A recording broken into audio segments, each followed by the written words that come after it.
very, very much to the beginning of our 8th year in presenting to you fascinating Westmont professors with fascinating stories and fascinating discussions. We also appreciate you because it's your interest and your good questions that provide for the informative and important conversations that matter. Has everybody received this brochure? This is for this year's series. Okay, if you haven't, they're back there in the back on the very back table, and it lists and describes the other 3 after this. So it's very, very important you pick these up and pick some up for your friends. Hand them out, the more the merrier.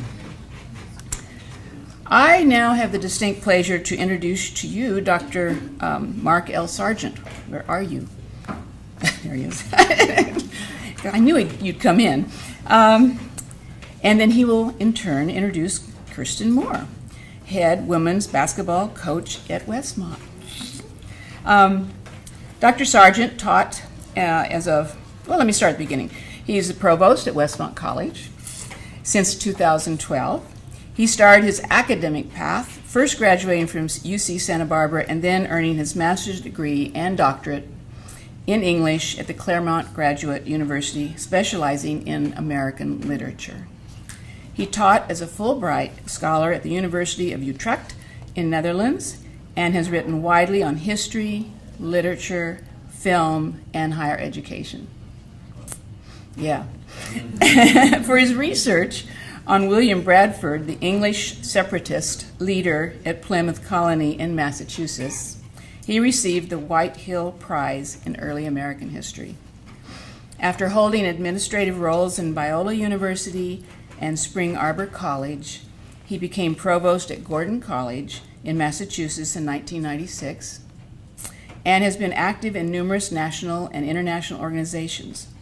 In 2008, the Council of Independent Colleges gave him the National Chief Academic Officers Award. Westmont College is a family affair. His wife, Arlene, was a student and later 2 of his children. So welcome, Dr. Sargent.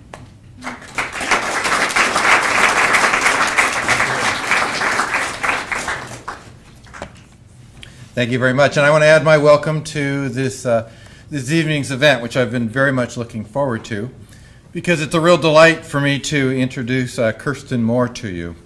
Simply put, she is the kind of coach I would have loved to play for. She played at the University of Oregon, was a walk-on who became the team captain and was eventually voted its most inspirational player. She also coached as an assistant at the University of Oregon for 3 years, during which time they won 2 Pac-10 titles. She has a bachelor's degree from Oregon, and while she was there, completed her MBA as well. She went on to become an assistant coach at Cal Berkeley for 4 years before taking the Westmont job. She is about to enter her 9th year at Westmont with an overall record of 173 and 78. During the last 2 years, her teams have gone 31-4 and 30-4. She also serves as the Associate Athletic Director. The last couple of years, her teams have been the winner of the Golden State Athletic Conference title. And I'm sure many of you are aware of the extraordinary story of last year. It was a season that began with tragedy and the death of her husband, Alex, followed by the birth of her daughter, Alexis, and culminating in the national championship last spring. Kirsten received the NAIA Coach of the Year Award. She also received the NAIA's All That's Right in Sports Award from the National Association of Intercollegiate Athletics. The award was part of the Stan Musial Awards, which are named for the famous baseball player of the St. Louis Cardinals. If you haven't heard of the Cardinals, they're the team that lost to Boston last night.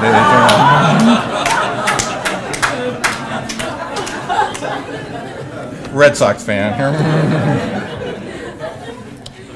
It's been fun to watch her coach. We've seen many games, to see the blend of support and challenge that she provides her players, to see the energy that she brings to the games and to practices, spirit of persistence and fortitude, to see her smarts. I've seen a lot of games that were where there were deficits in the first half that turned into victories because of wise halftime adjustments, or close games that were turned into blowouts because of certain decisions which she made. She's one smart coach. And to hear how generously she distributes praise and credits to others who have helped her along the way. And for the spirit of integrity and passion and the enthusiasm and overall joy that she brings to the community at Westmont. For all these reasons, I'm very much looking forward to her thoughts on coaching tonight. So please join me in welcoming the NAIA's Women's Basketball National Coach of the Year, Kirsten Moore. All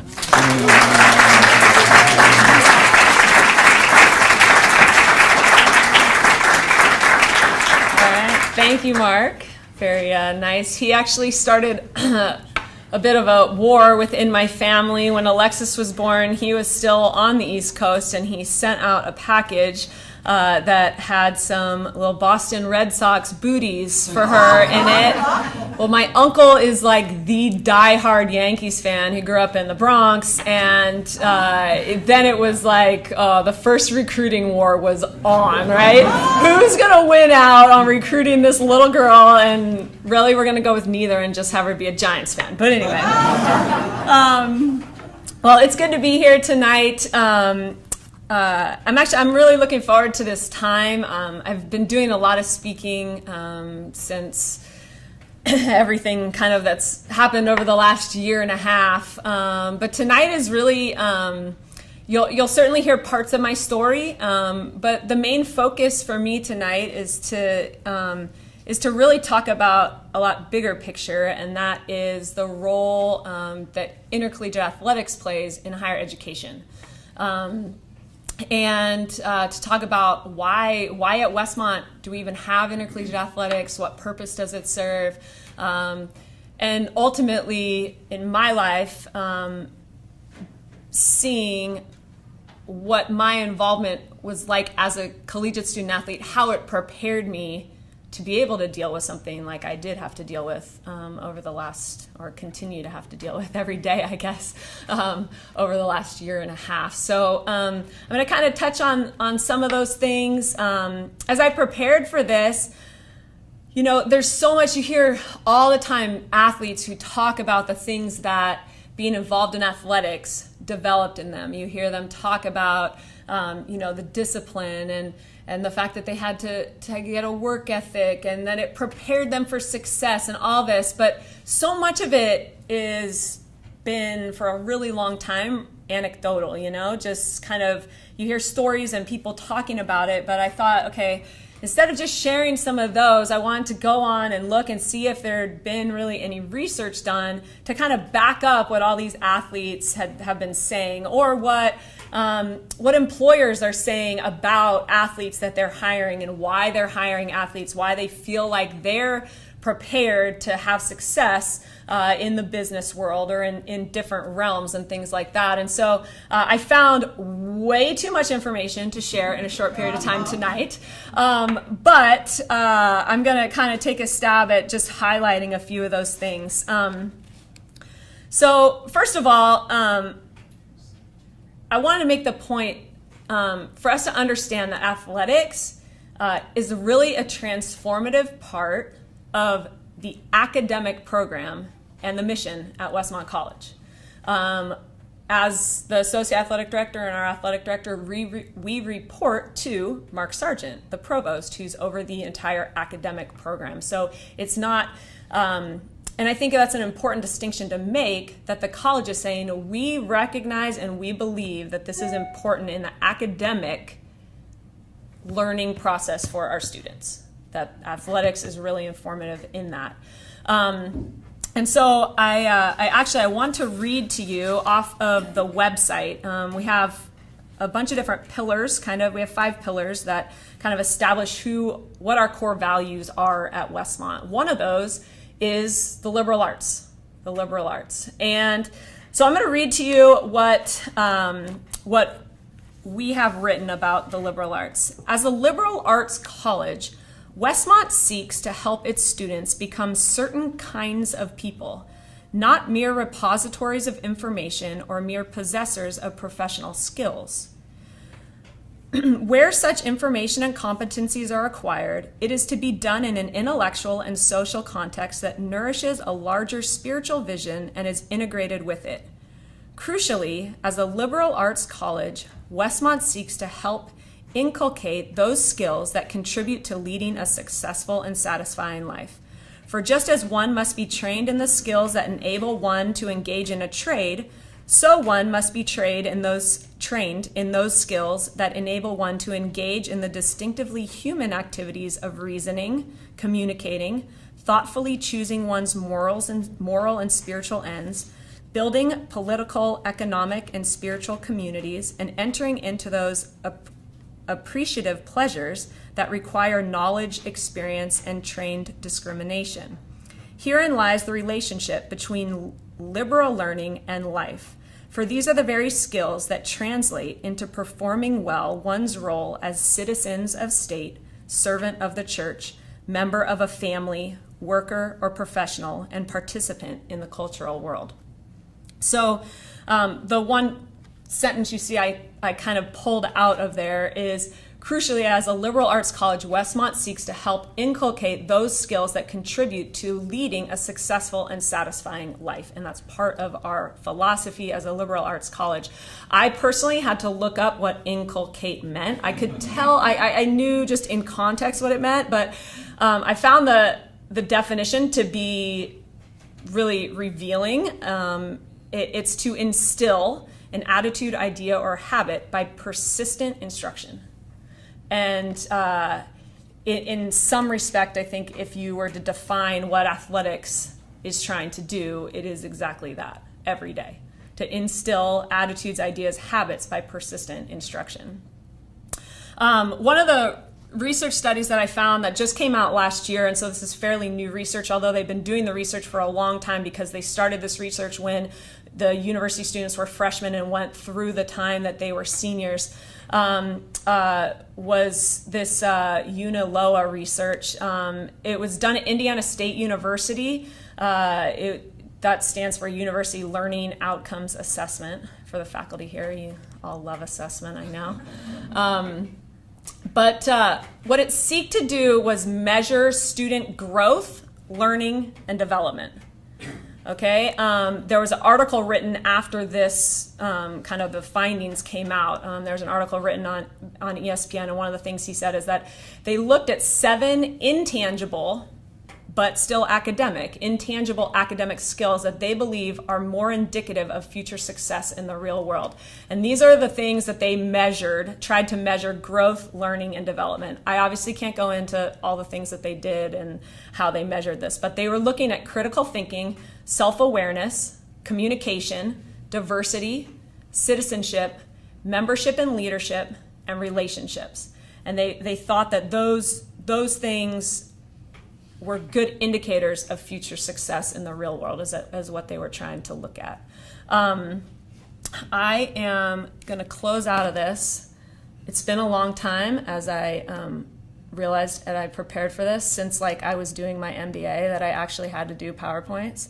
So I didn't know how to embed this in it, so just hang with me as I pull it up separately. But this is a short little video that was the first newscast kind of done after this new research by these Indiana State guys comes out. So I'll play this and then we'll talk about it. The discovery was just amazing, and we're still amazed. Dr. Mark Frederick and Dr. Will Barrett from Indiana State University have conducted a nationwide study on college students since 2005. We started the research on the UNILOA, the University Learning Outcomes Assessment. We're very interested in how students are learning, where students are learning, what kind of experiences are helping them with learning. Critical thinking, self-awareness, communication, diversity, citizenship, membership and leadership, and relationships. So those are the 7 domains we measure for growth. Instead of looking at GPA and graduation rates, the study measured skills needed for careers and life after college. We didn't know what we would get back. We're still looking at the results saying, this is just incredible. Their results found that student athletes learn and grow faster than other college students, much faster. When you look at growth, it's literally twice the rate of non-athlete students. That's something it's significant. And I will admit, I was the first resistant person. I checked and I looked at the data, I looked at the raw data. The results came from surveys of 200,000 college students nationwide. Of those students, the data of 1,200 student athletes were analyzed. Then they conducted another analysis report with triple the number of student athletes. Those are adequate enough numbers to be comfortable with the findings. And our first report and the second report were virtually the same in terms of our findings. They wanted to hear the reaction and perspective from the NCAA, so they shared their findings with officials at NCAA headquarters in Indianapolis. Our first meeting with the NCAA, when we shared the results, they said, we're overjoyed, but we can't let something like this out because it's too good. Because people are going to be suspect. But the NCAA had nothing to do with these studies. Frederick and Barrett are independent researchers from ISU and don't have any ties to athletics. And I was one of the people that was not a big fan. I didn't quite understand why we had athletics on campus. I looked at the data and I have been converted. This is one of the shining spots on campus. Student athletes do better, and even though we look down on them, and we'll probably do that for a little while until the data comes out. The data from the study is now coming out to the public for the first time ever. Indiana State University's College of Education asked us to be the first media outlet to report on the results, and now Dr. Frederick and Dr. Barrett are going national with their findings. Not a whole lot of people know the work we've done and the results. This is our first presentation to the broader community. Our hope is that higher education institutions across the country will stop shaking their finger and at intercollegiate athletics and falling for the urban legends of dumb jock and the like. Frederick and Barrett also hope their findings will encourage universities across the country to determine exactly why student athletes are learning so much faster than other college students. I want to challenge every academic affairs professional, every university president to say, look, your athletes are doing this. You need to get your data on your athletes. Then you need to figure out why other parts of the campus are not doing as well. The question now is, what is it that athletics is doing? So they're actually now taking kind of that study and trying to look at why, what are the differences, what are the different things happening in athletics that are yielding these significant growth rates in these areas of student athletes. I thought it would be kind of fun to hypothesize about what maybe some of those things are. For me specifically, I'm going to talk about things that I've seen both as a player, seen them in myself and in my teammates, and then also as a coach, seeing them. I'm looking at one of my seniors from last year's championship team, Gracie, right here. But also from coaching now for I think 15 years, or maybe more. Maybe this is 16, but in college athletics. And so, again, I had so many things, but I'm going to try to talk about and just highlight, I think, some of the most important ones tonight. Before we do that, I just got a few more statistics that I found that I thought you guys would find interesting. Nationally, in an NCAA study, college student athletes are graduating at a higher rates than college students in general. We, as part of our assessment up at Westmont, do look at this as well. The last cohort year that we have that we were able to assess shows that Westmont student athletes are graduating at 82.1% versus 76.7% for the general student body. So our student athletes are doing a great job there. NCAA research shows this is with Division I student athletes, but I would argue that it's very similar at our level, if not maybe even more. But shows that 15% of D1 student athletes are first-generation college students, which is really exciting because we're providing opportunity, we're increasing diversity, and it's a really great thing. There was a Ivy League study that I was able to read a little bit on that they did in 2001, and this was the president of Princeton and he was kind of summarizing it, but they basically found that male student athletes, when turning out of college, earn a lot more than their peers. And again, that's earnings aren't necessarily indicative of success, so let me be the first to say that. But that's an interesting statistic. One that I have heard for a number of years and makes me really excited is that over 80% of female executives at Fortune 500 companies played sports growing up. And I think that's just a huge statistic of what it does in our female student athletes. And this is kind of a generalized statistic, but there's a lot of statistics that kind of contribute to this. Did this mic just go out? Something happened, Doug. You want me to just keep going? Can you guys hear me back there? No. If I talk, okay, great. Is that girls and women who play sports have higher levels of confidence and self-esteem and lower levels of depression. I did, and I kind of just alluded to this, that I don't want to come across some of these statistics, talk about how much money you make or how high you are up in a company or whatever. I certainly don't see that as the only indication of success.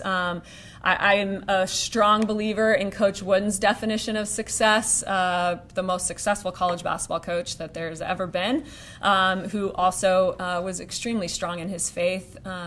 His definition of success was that success is peace of mind, which is a direct result of self-satisfaction in knowing you did your best to become the best you're capable of becoming. And so, I wanted to look and spend the majority of our time kind of talking about what the life of a student athlete looks like and why maybe we see the growth that we do, maybe some of these reasons for those results that they found in that study. I really believe that being a collegiate student athlete is a 24/7, ask Gracie, it never stops, right? It is a 24/7 laboratory for life lessons. So here's my stab at why, okay? And I'm going to break down each one of these. But number one, it's really hard. It's really, really hard. Number two, it demands discipline and work ethic. There's no way to be successful in athletics if you don't figure out what discipline and work ethic look like. Number three, it requires the transfer of knowledge into action. Transferring knowledge into action. And number four that I'm going to talk about is that it moves us from an I focus to a we focus. Okay, and I put down there, obviously, it here, as I'm talking about, is being a collegiate student athlete. And I think that that's an important distinction to make, that we're not talking about professional athletics here. We're not talking about just sports. We're talking about what it looks like to try to be excellent in athletics while you're being excellent as a student and challenging yourself in both those areas. All right, so let's talk about the fact that it's really hard. It is really hard. You have got to be a student, you have got to be an athlete, and ultimately, our student athletes, collegiate student athletes, get pushed to the extremes physically, mentally, emotionally, and spiritually. I have a book that both our athletic director and I you're going to hear me reference our president, Dr. Beebe, a number of times tonight because he seems to always be up on the latest reading and studies and things like that. He has been a huge supporter and believer in athletics. This book, Excellence Without a Soul, Does Liberal Education Have a Future? It's written by the former dean at Harvard. And he talks a lot about the redeeming qualities of athletics. And some of the pitfalls that some of the bigger schools have fallen into, getting out of perspective of what a student athlete really looks like. But in this, he talks about athletics, like the root of it coming from the Greek athlon. The ancient Greek athlon means more than the game and the victory prize. An athlon is any great human struggle, including a struggle against one's own limitations, a struggle for honor, for transcendence, or against mortality itself. Athletic games have been exalted as preparation for the struggles of war and disparaged as distractions from winning the real game of life. but such analogies are too simple and too specific. Athletics are a universal metaphor for the pursuit of excellence. They grip the human spirit with a force that great colleges should inspire in the souls of all their students. A college should teach its students to develop and use their potential to the highest level of which they're capable. There's another article that I found, and there's a gal who played college basketball. This is in USA Today article, and her quote was, "It was absolutely a lot of work, but it was an amazing experience," talking about her collegiate athlete experience. "As a business professional, it taught me almost every life lesson as far as being successful afterward. The teamwork, the commitment factor, and learning how to prioritize your time, which is huge in the real world." I think that over and over, I talk to former athletes, I talk to former teammates, my players. Years after college, you will hear college student athletes still say, "That was the hardest thing I've ever done," was trying to do both those things really well, while at the same time trying to maintain a community and some friends, and so, and a lot of that social life stuff goes out the window, but to pursue excellence in those things both at the same time, when you're getting challenged in the classroom the way that a place like Westmont does, and challenged on the court every day, or on the field or wherever on the athletic field, to be your best. And you can't hide in athletics like sometimes you can in the classroom. You can sit in the back, or you can not have done your reading, and maybe you can get away with it. You can't get away with it on the athletic field. And so it just calls you to such a high level. It is really, really hard. The other thing is that adversity is inevitable. Okay, so last year was obviously the extreme for us, with everything that happened with us personally, but even within the season, there are always injuries. There are losses. There's big. We lost 2 games in a row last year on our home court by over 30 points. In basketball, that's like, you can't. It's like getting crushed. It's like you might as not have even shown up for the game. We absolutely got crushed. And so you've got these losses. Well, now what are we going to do about that? So there's losses. There's the issue of playing time. Everyone that comes to college was a star in high school. Now all of a sudden you're not playing, but your family still comes. And so now you're dealing with, being embarrassed that you're not getting playing time in front. There are so many things that come up and adversities, even just involved with playing time. What other adversities? There's so many things. There's things outside your control, in some injuries with referees, things like that. Things inside your control, like certain choices you make that you have to now deal with the consequences of whatever those are. And so anyway, every year, no matter what it is, there will be something. Every person, every season, there's adversity. But I really believe, and there's now lots of studies, and again, I'm gonna give you some information that I got from our president, Dr. Beebe. At our faculty retreat, he said that he'd been reading this book where they had come up with they had done some survey and found out that the most successful, and again, I'm not sure in this study how they measured success, but the most successful people came from the hardest majors. And that's what he said. So I sent him an email. I said, "Hey, what was that reference? I've thought a lot about it since you said it, because I think there's a lot of value to it." And what he was saying was that I think what this study said, it wasn't necessarily like, okay, I think we'd all probably say like physics is a hard major, okay? Physics is a hard major. The people in this study, it wasn't saying they necessarily were in the field of physics, and so that's why they were successful. It was the rigor of going through trying to learn the curriculum and succeed within the major, even if they went on to be in something totally unrelated to physics, it prepared them to be successful in what they were. And so this was, so I can reference who I'm supposed to. President Beebe got back to me and he said that it was in this book, College Unbound by Jeff Salingo, with the gist of it being that the most successful people are the ones who had the hardest majors. So I look at that and I look at, okay, now, in addition to being in maybe a hard major, you're also a college athlete, which is basically a full-time job, where now you're increasing that level even more of how difficult the experience as a student athlete really is. I think too that difficulty leads to and necessitates perseverance. This is a picture that one of my assistant coaches took at the Final Four. We have a tradition in our program where one girl on the team always gives a Bible verse before each game to the girls, and my assistant coaches actually made that band right there is out of Velcro, and the girls all put those on their shoes ended up being there for the Final Four and for the championship game. But I think God calls us. This is something that even biblically is saying this is a value that is really important, to consider it joy, my brothers and sisters, whenever you face trials of many kinds, because the testing your faith produces perseverance. So something that's really valued.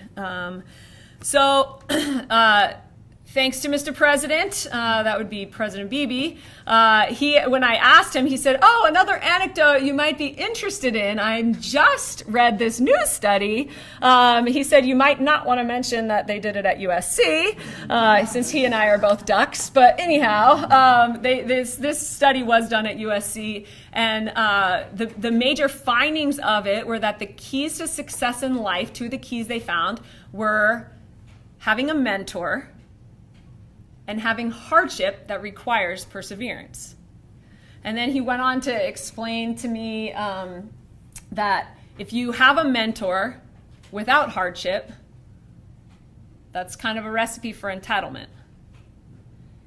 If you have hardship without a mentor, it can lead to hopelessness and not really knowing what to do because you have no guidance in the process. But if you have hardship and a mentor, you develop perseverance.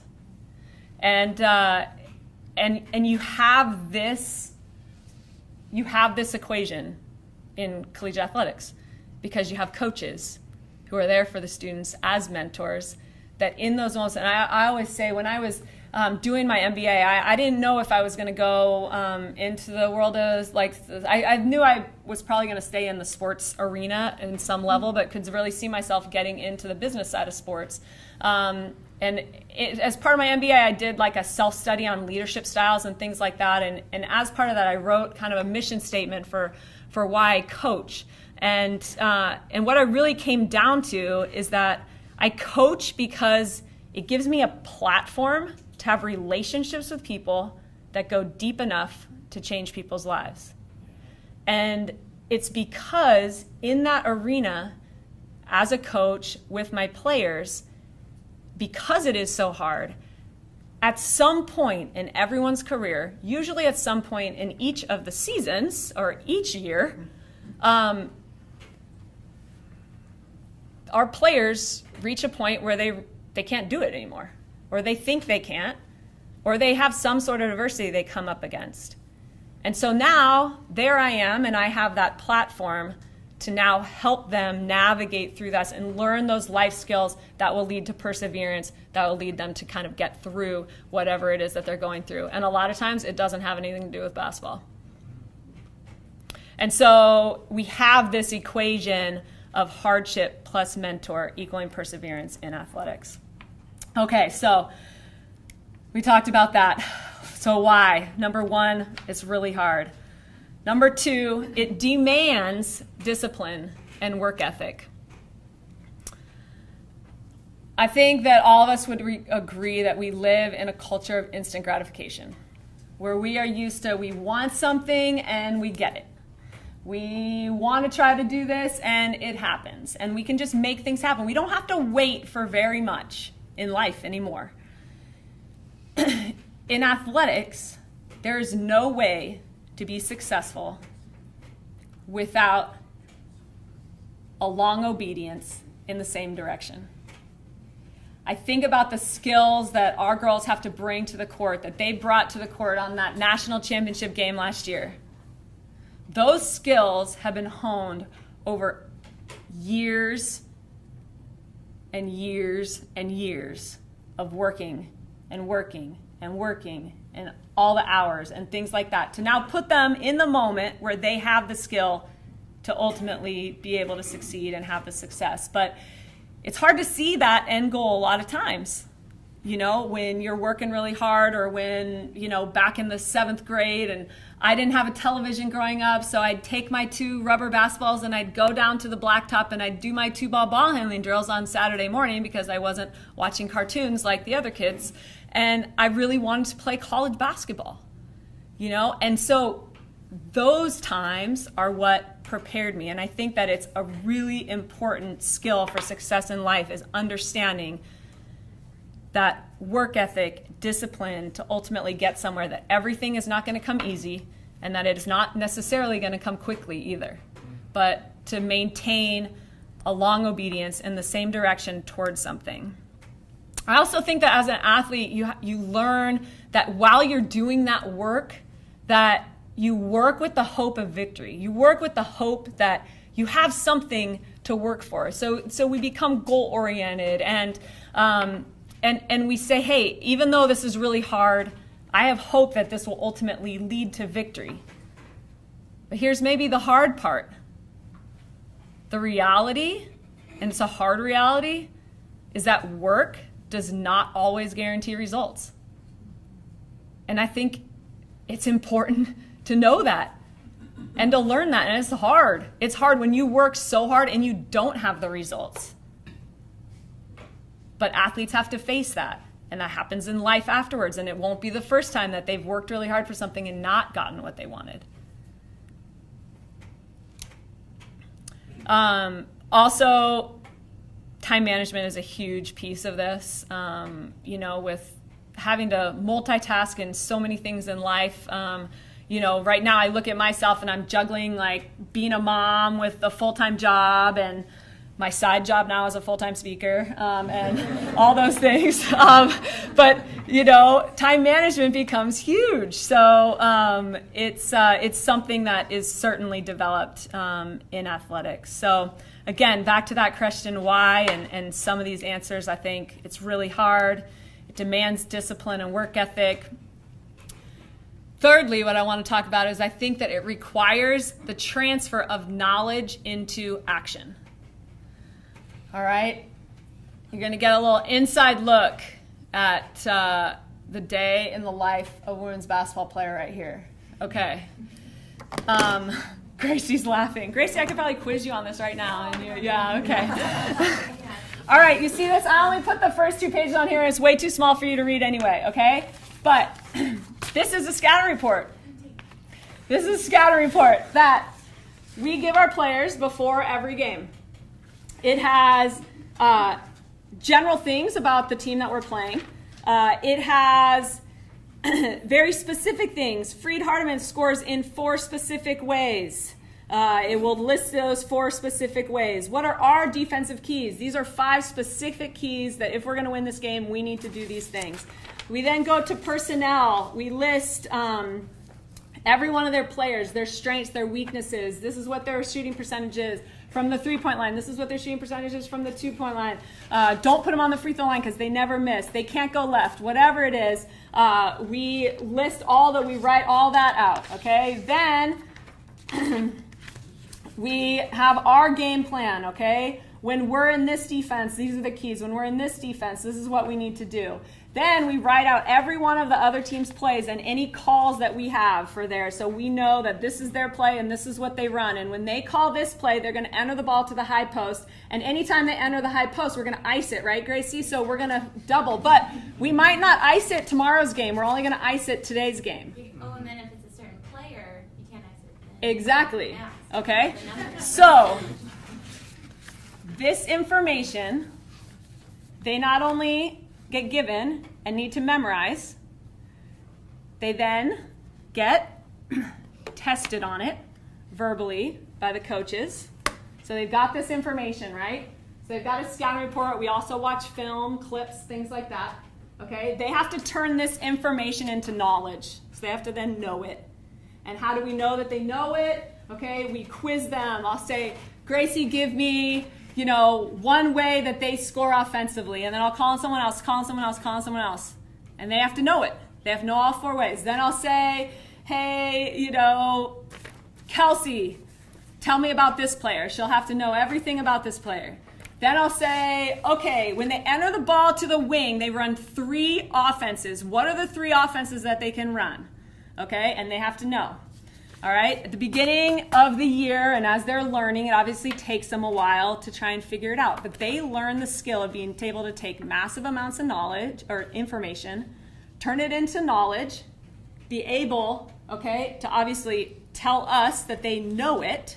Okay, we'll do walkthroughs so that kinesthetically we learn it as well. Okay, but then they have to actually go out in a game, know this in a split-second decision, under pressure, and everyone in the world now, because of the internet, knows what your grade was on the test. That's learning. And it's hard. And at the beginning of the year, we'd come in for some tests, and some girls would be like we'd let them phone a friend every once in a while, like get some help. They don't know the answer.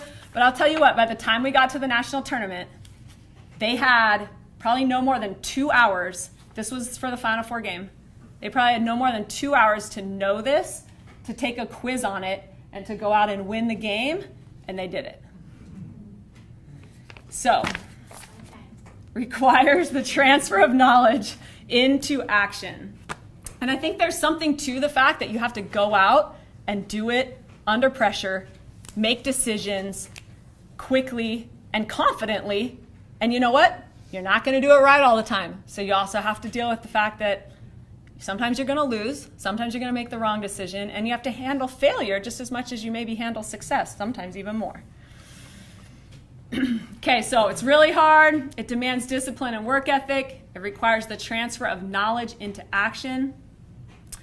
And it moves us from an I focus to a we focus.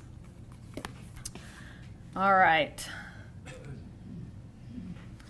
Oh, I don't know why all those came up at the same time. Try not to look too far ahead because it'll distract you. But it is the I generation, right? Everyone has iPads, iPhones, iPods, right? That was the first thing I think that came out was the iPod, okay? But not to, make fun of Apple. I'm all about it too, okay? I think the scarier thing is it's more of the attitude of I want, I need, I get, I can. And that becomes our focus. But athletics moves student athletes from I to we. As they come to an understanding that we is really greater than I. An article that I read in Bloomberg was talking about student athletes, and it said, you're working with a greater than I sort of mentality. That's the most coveted thing in a corporation, especially at the executive level. And so I think it's this interesting balance, though, because now I get to the next bullet point on there, which is personal responsibility for a collective goal. So it's not like I doesn't matter, because student athletes have to learn that if they are not prepared, ready, bringing their best effort, focused, that they're letting other people down, but they're doing it not so that I can be the star, or I can have this, or I can have that, but I need to be my best so that we can accomplish something great, something greater than I could ever accomplish just on my own. There's another quote I'm going to read to you from Excellence Without a Soul that I really like, that he talks about this. So he says, athletic competitions differ from academic competitions in another important way. In athletics, there is no doubt who is the winner. The certainty and the undeniability of loss help explain why athletes tend to be mentally healthy and to help the mental health of those around them. They're used to sharing blame, not shifting it. They can lose, but they're not victims. They are also used to thinking that teams, not individuals, accomplish great things. They're used to thinking that teams, not individuals, accomplish great things. I found a really interesting article in the Harvard Business Review, and the title article was "Making Star Teams Out of Star Players." It actually wasn't an article focused on athletics at all. It was talking about in the business world, trying to figure out how to get these really talented people to work together, and how usually there's a really big challenge and a lot of companies aren't able to do it. And so I'm just going to read to you quickly from that. It says, across all job types, we estimate the best performers are roughly 4 times as productive as average performers. That holds in every industry, geographical region, and type of organization that we've examined. Why then do companies so rarely bring together a team of star players to tackle a big challenge? The easy answer, indeed conventional wisdom, is that all-star teams just don't work. Egos will take over, the stars won't work well with one another, they'll drive the team leader crazy. We think it's time to reconsider that assumption. To be sure, managing a team of stars is not for the faint of heart. The conventional wisdom is there for a reason. But when the stakes are high, when a business model needs to be reinvented, say, or a key new product designed, or a strategic problem solved, doesn't it seem foolish not to put your best people on the job, provided you can find a way to manage them effectively? We have seen all-star teams do extraordinary work, and they go on to kind of list a couple instances where they did get all the best people to figure out a way to work together. I think what we're seeing in this focus that the Indiana State people did is that you have student athletes now who have learned how to work in teams, how to work together. This understanding that it's we is greater than I. It was interesting because even though this article wasn't about athletics at all, the example, once they went to trying to show an example of something that did work, was right out of athletics, okay? And it was actually from NASCAR, and it was talking about if you have world-class talent of all kinds on a team, you multiply the productivity and performance advantages that standalone stars deliver. Consider auto racing pit crews. Kyle Busch's 6-man crew is widely considered the finest on the NASCAR circuit. Okay, I don't know a whole lot about NASCAR, but this is really cool. Like, these are amazing statistics that they write, okay? Each member is the best for his own position. The gas man, jack man, tire carriers, and the tire changers. Crew members train together year-round with one clear goal in mind, to get Busch's number 18 car in and out of the pit in the shortest possible time. The crew can execute a standard pit stop. It has 73 maneuvers, including refueling and a change of all 4 tires. They can do those 73 maneuvers in 12.12 seconds. Here's what's crazy, though. You add just one average player to his crew. So say you take the 3 best guys and then you put one average person as the tire changer. That time nearly doubles to 23.09 seconds. You add 2 average team members to the mix and it climbs to well over half a minute. So it's so interesting. It's this concept of synergy. That actually the whole can be greater than the sum of the parts. And I think about our team last year, and going into the team, I could tell you that if you added this person's talent plus this, plus this, plus this, plus this, it would not have equaled national championship. But the group found a way to say, how can we make each other better, to synergize in a way where the sum of our parts can be greater, or the whole can be greater than the sum of our parts. And so this concept of synergy that our athletes lead. And then I put leadership on here. I'm not going to spend a whole lot of time because leadership could be like an entire talk in and of itself, right? But you hear all the time that sports develops leadership. I think one of the important things that I want to say about leadership is that athletes learn when and how to lead, but just as importantly, they learn and know when and how to be led. And I think as you think about this team and Kyle Busch's crew or whatever are trying to, in the business world, take all these great, extraordinary people and put them on one team and figure out how to they can't all be leaders. They got to know when to lead, when to follow. And as an athlete, you learn both. You learn both, and you have to do both. All right, so just in review, it's really hard. It demands discipline and work ethic. It requires the transfer of knowledge into action. It moves us from an I focus to a we focus. And now, a bonus. And actually, I think maybe ultimately this is the purpose of it all. Spiritual growth. I don't think it's a coincidence that the athletic references abound in the Bible. One of my favorite ones that I put up there, everyone who competes in the games goes into strict training.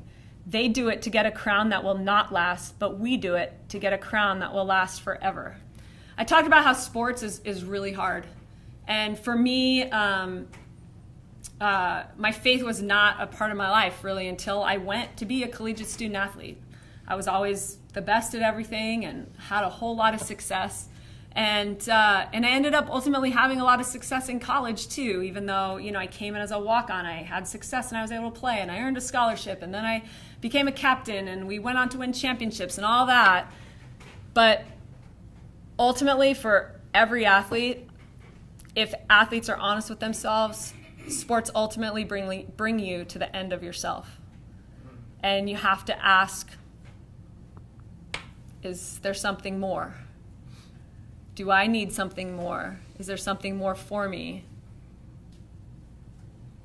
And even in ultimate victory, and this was a huge part in me really looking into my faith, was hearing the quarterback at Oregon, who he grew up in Southern California, went to Mater Dei, went up to Oregon to be the quarterback. His dream was to play in the Rose Bowl. Well, Oregon, before they were the Oregon they are today, it started with this team that I'm talking about. It was my freshman year, and it was Danny O'Neill at the quarterback, and they win the Pac-10 out of nowhere, totally unexpected. They go to the Rose Bowl, and he becomes Rose Bowl MVP. And when they came back, he talked about the fact that after the game, he lied there in his bed, and he thought, this can't be all that it's about. So almost even more so, when you accomplish the ultimate, you're faced with, is this really all that life's about? Because ultimately, it's not fulfilling if it's just about winning. And so I think for someone like me who, athletics was absolutely the catalyst that drove me to looking for what's more. Is there more? Is there truth out there? Is there something bigger than me or I or basketball or trying to be the best? Is there something more to that? A little bit of personal testimony, and then I will open up for questions. And some of you, to different extents, I'm sure you know the story and things that I've been through. But when the year prior to my husband passing away, he was really, really sick. We won our first conference championship that year, and at the end of the year, we had our banquet, and he was able to be there. He was really sick, actually. He almost left early, and I said, no, I really want to thank you in front of people for everything that you've sacrificed for me this year. And I turned to him, and he was sitting right here at the table, and I said, through tears, and I said it with 100% confidence. I said, I know that the things that you and I both learned as student athletes will give us the ability to have victory over whatever comes. He was a student athlete as well. He was track and field and cross country at Wheaton. I didn't know, obviously, what lied ahead, but I spoke with confidence to him then, and I can tell you with confidence now that the things that I learned and developed through my collegiate student athlete experience prepared me for this. I talked about just a minute ago how my collegiate student athlete experience really led me to seeking out truth and ultimately God. And I chose, because my experience was really hard in college, the verse that really stuck out to me and kind of became my life verse, I would say, I signed it on all my autographs, was 2 Corinthians 4, verse 7, that says, "We have this treasure in jars of clay to show that this all-surpassing power is from God and not from us." We have this treasure in jars of clay. We're breakable. But we have this amazing treasure to show that this all-surpassing power is from God and not from us. And as I think about everything that I've been through in the last year, I say how fitting that I chose that verse then, that's the same thing I want to say now. You know? It's the same thing. And so, my faith certainly through athletics, I know how to do hard, and I developed perseverance through my experience as a collegiate student athlete. And it gave me the perseverance that I think I need up until this day. I developed through my experience discipline to do the work each and every day. And that long obedience in the same direction would eventually get me through the valley of the shadow of death. And what I learned on how to take knowledge and put it into action. For those of you that heard my talk in chapel that I gave about our story, and if you haven't, you can, thanks to technology, you can go online and watch the chapel talk that I gave. But I had a decision. I've had a decision over the last year and a half. I've had all this knowledge of memorizing scripture and this incredible stuff in the Bible, but how do I take this knowledge and actually apply it? And I think that fits here, and I've been able to do that because of my experience as a student athlete and how it prepared me to take knowledge and put it into action. And then, the last thing that I've highlighted tonight, that we is greater than I, and I've had to rely on that every single day of my journey, this community, my friends, my colleagues, the team, to know that it was the we that was going to help me have victory and help us all have victory through what we were going through. So I'll just finish with the big takeaway here. All right. So the big takeaway, all right, I'm wearing my ring. I don't wear it every day. I do wear it every once in a while, okay, as a reminder. And what I told the girls, we had a little lunch together before we got our rings just a couple weeks ago. And what I told them is that the purpose of what we did was not to get a ring. This is not what it was all about. But my hope, okay, and the big takeaway I hope for them from last year is that when they find themselves 30 points down in life, or maybe 30 points down in life one day and then another 30 points down in life the next day, that they'll remember that if they maintain hope and discipline and believe in the we and the love that they can share with one another, that they can overcome and they can have victory. And I think that's the big takeaway, and that's what I want them to think about when they look down at their ring, is that lesson that they learned, not that I have this bling on my hand here, and so I'm excited to see what that group is going to go on and do in life, we're daily continuing to just do the work, So thanks for being here and being willing to listen to my thoughts.